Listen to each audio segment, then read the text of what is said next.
The great debate, you've got tenants long term. Do they stay? Do they go? We're going to talk about property management, long term tenants. Stay tuned.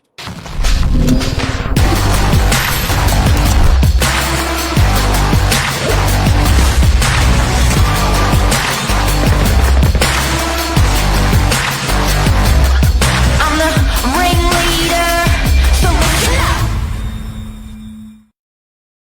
A daily dilemma for a property manager. Tell us more, tell us more, tell us more. Well, I guess the first thing is to determine what is a long-term tenant. I think any tenancy that runs over a period, say 5 years, you have a long-term tenant that is comfortable in the property. They've immersed themselves in the community, the neighborhood, the building. And I feel with landlords, agents, and tenants, when it is a long term relationship, there are ups and there are downsides Mm. to that. Recently, what brought this discussion on is negotiating a rent increase with a landlord where the tenancy has been in place for in excess of 8 years. There is a lot of emotion there, and the current rent is not reflective based on emotion over the years with the tenant and the landlord. So, what's the short answer? Like, how do you, when you get when you get a landlord going, do most landlords get to that point, Cleo, where they go, actually, I've probably been too low on my rents and too loyal or generous to my tenants? Yes, and it is usual that it happens after a few years where the landlords kept the rent quite low. Then, like what we're experiencing now with this current market, the media portrays all the issues with housing, the rental prices going up. Landlords then become curious. We then send them a report of what their property's worth, and they're shocked. Whereas the conversation that we had last year or the year before, our recommendation wasn't taken up. And the landlord said, you know what, they've been great tenants. We hear this all the time. They've been great tenants. They look after the property. Just do $20 or just do $15. And now that $10 or $20 is really low in comparison to other properties that have been listed in this current marketplace, and they're getting $100 a week more for their property. So it does make it tough for a property manager to then negotiate that with the tenant. Maintenance is another thing with long term tenants. They put up with quirks within a property in appreciation for the landlord keeping the rent at a minimum, no increases, say for a year or two. So they don't complain about the blind cord that's broken or a loose tile that they've, just learned to step over, for example. Whereas if they do get that $50 rent increase, that's when it all comes out. Well, we've been I here want to be this someone with this that. I want to be someone with that. So, and something that also I find is that it's a very short term memory because if you don't put the rent up with your tenants and you stay loyal to them for 3 years and they're saving $100 a week for 3 years, 150 a week in whatever, when that rent does go up $200 or $100 or whatever it is, and the landlord turns around and says, "Yeah, but you've had really good rent for a couple of years," doesn't matter. No, it's a big chunk for the tenant to then have to come up with, for sure. Yeah, And yeah. when the rent's being kept at a low or reasonable, it doesn't mean the tenant's then saving that money, saying, well, I could be paying this, I'll put that aside just in case. They're not. The lifestyle is easier for the tenant. They might put that money elsewhere. And then it seems somewhat unfair from a tenant when a landlord then decides to change the circumstance and increase it up to market value. In There's no thank you for the landlord though. There's no thank you for the landlord. It's Sometimes the generally main like, "Oh my god, the rent's just I've just been whacked. Like, what the hell?"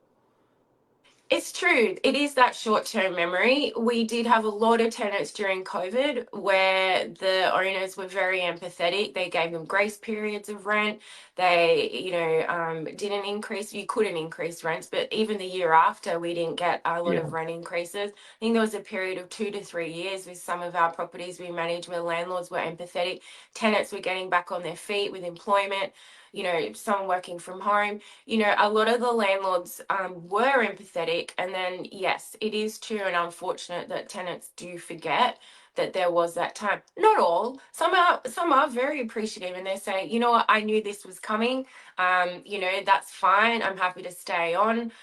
Because they do remember that grace period. So it is all case by case.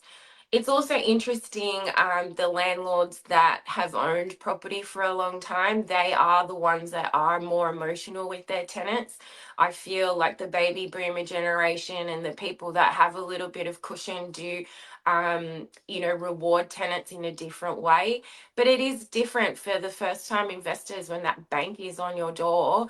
You can't afford to be empathetic. So unfortunately for them, that churn of tenants, it's transactional. It's not an emotional thing.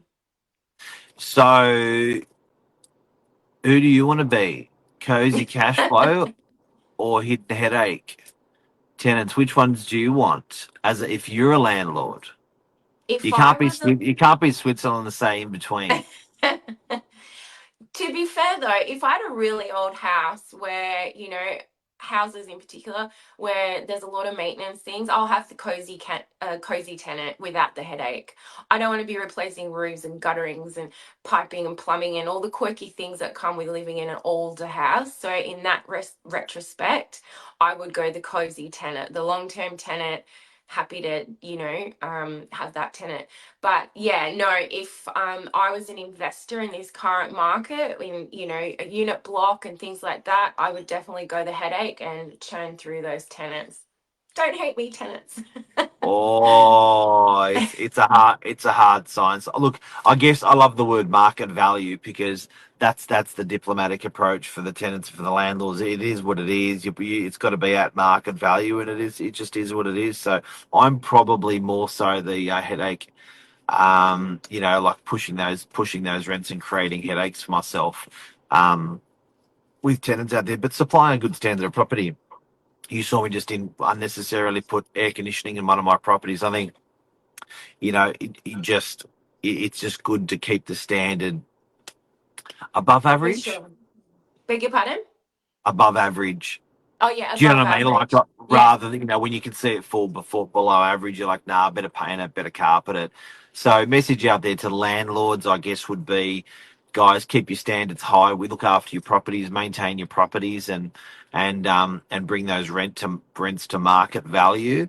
And I guess the message to landlords is, if you want to, if you don't want to poke the bear, keep the rents below market. Yeah, and for all our long-term tenants, I just want to say we always have tenants, especially at Novak, where we've been in the business such a long time. We put long term tenants in other properties all the time. They might be 5 years in one property. We know them, we love them, and then we find another property if the landlord's circumstances change. So there is a benefit for that as well. We do have a relationship, and we do find tenants to move on into other properties that we manage. Where the tenant that you've only had for 1 year and you don't know so well, I mean, you will extend yourself, but it'll be normal application process. Where if some of my tenants I've had for 5 or 6 years, if the landlord's selling or whatever, I will call other agents. I will help them find their next dream home. So yeah, it's case by Ex- case as well. Expert property manager, news reporter, Cleo Witt here. Thank you so much. Thank you, everyone. Have a great day. Hopefully that helps some landlords and tenants out there today. Bye. Take care.